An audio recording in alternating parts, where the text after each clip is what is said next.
Start.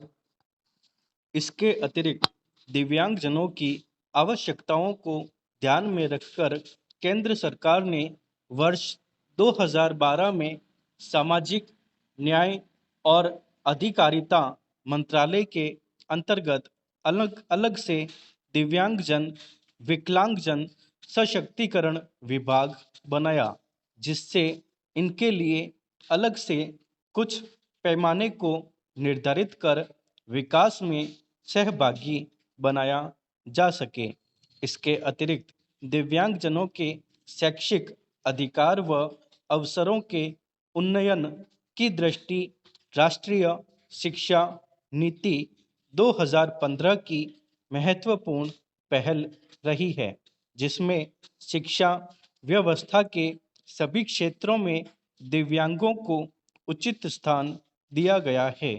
इसके बावजूद इन लोगों को अधिक सशक्त बनाने हेतु संसद ने वर्ष 2016 में विकलांगजन अधिकार विधेयक 2016 पारित किया है, जिसमें दिव्यांगों की श्रेणी को वर्तमान में 7 से बढ़ाकर 21 कर दिया गया है।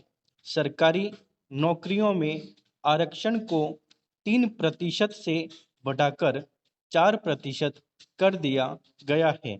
इसके साथ ही इसमें दिव्यांग महिलाओं और बच्चों की आवश्यकताओं का विशेष उल्लेख किया गया है।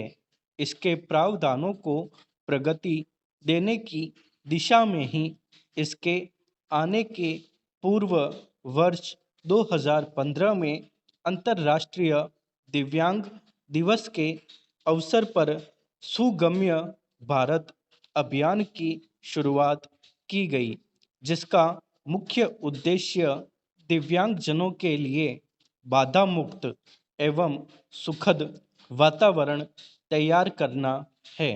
इसके साथ यह भी कहा गया कि इस अभियान का उद्देश्य समावेशी समाज बनाने का दृष्टिकोण है, जिसमें दिव्यांग व्यक्तियों के लिए समान अवसर उपलब्ध कराना है, ताकि वे सुरक्षित और सम्मानजनक जीवन जी सके।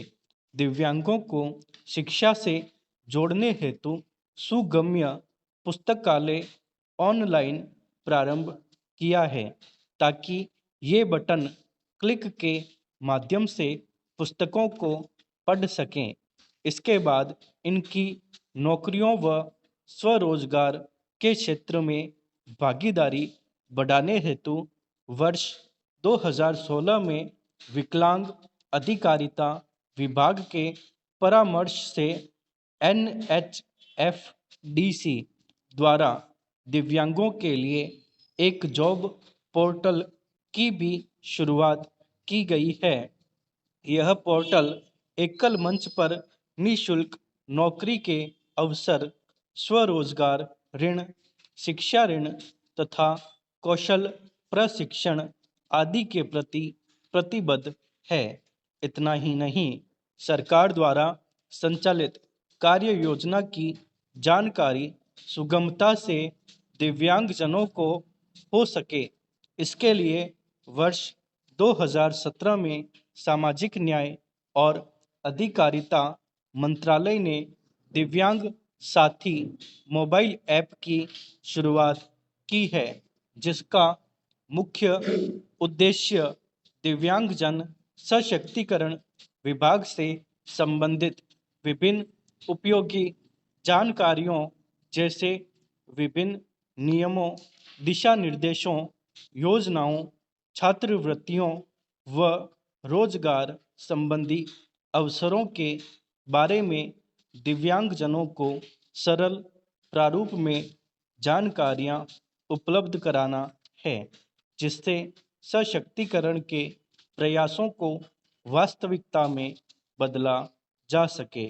स्वरोजगार की दिशा में दिव्यांगजनों की भागीदारी को सुनिश्चित करने हेतु ग्रामीण क्षेत्रों में स्वयं सहायता समूहों एवं गैर सरकारी संगठनों का भी सहारा लिया जा रहा है। इसके अतिरिक्त विकलांग व्यक्तियों के अधिकारियों एवं संयुक्त राष्ट्र संधि 2006 की पुष्टि भी की है, जिसमें दिव्यांगों को पूर्ण और कारगर भागीदारी देने पर बल दिया गया है।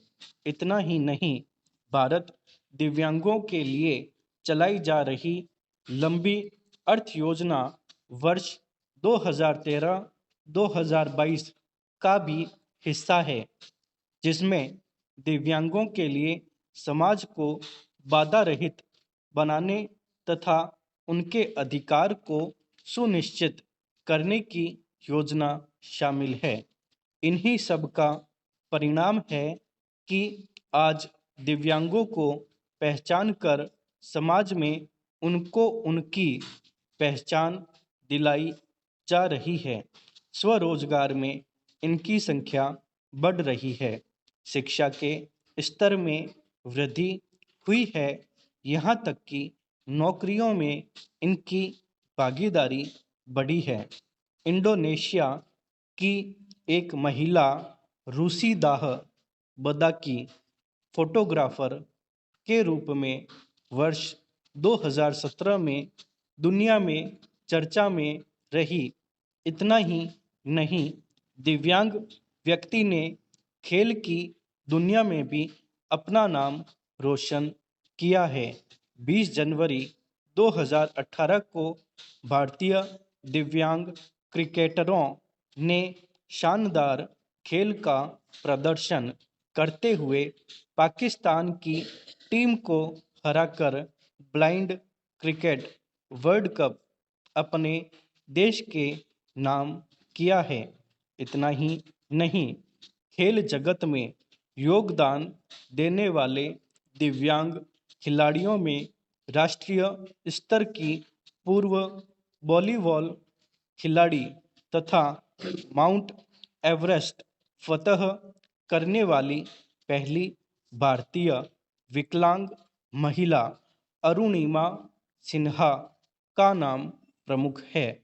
वर्ष 2016 के पैरा ओलंपिक में रजत पदक जीतकर देश का नाम रोशन करने वाली दीपा मलिक का नाम उल्लेखनीय है, जिन्हें अर्जुन पुरस्कार भी प्रदान किया गया है। इसी प्रकार प्रसिद्ध एथलेटिक्स खिलाड़ी देवेंद्र झाझरिया का नाम प्रमुख है, जिन्होंने वर्ष 2016 के पैरा ओलंपिक में स्वर्ण पदक जीतने के साथ कई उपलब्धियां अपने नाम किया है। इसके साथ ही पैरा ओलंपिक में 2 स्वर्ण पदक जीतने वाले पहले भारतीय ओलंपिक खिलाड़ी होने का गौरव भी इन्हें प्राप्त है।